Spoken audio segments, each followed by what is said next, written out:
Gece düşür yavaş yavaş içime, gölge danışır, kulak as dinle sessizce. Her adım bir sınık, her nefes bir iz.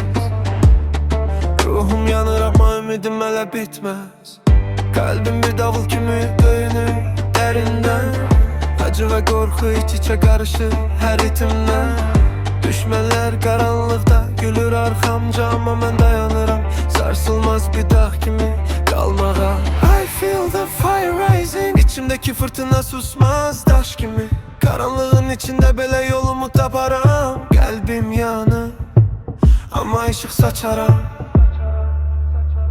Yükselir ruhum karanlık içimden. Sözlerim seda verir geceden. Zincirler kırılır, korku yok olur. Her yarım içimde tam olur.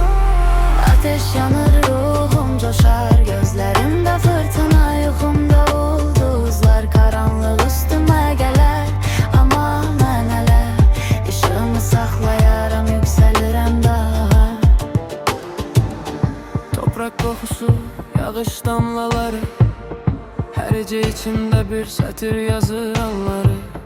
Gitar ağlayır gecenin sessizliğinde. Davullar dönür kalbimle aynı ritimde. Kimi günah, kimi korku, kimi ümit. Her ismenim, her anım bir şey. Gözlerim geceye bakır, ruhum seslenir. Sözlerim bir ışık, karanlıkta seslenir. No fear, just strength inside.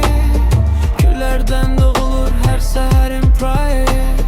Karanlık beni sarsıtsın mənə.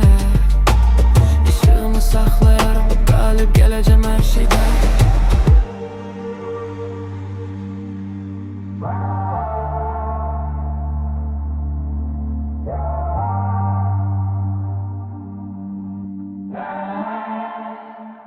Yükselir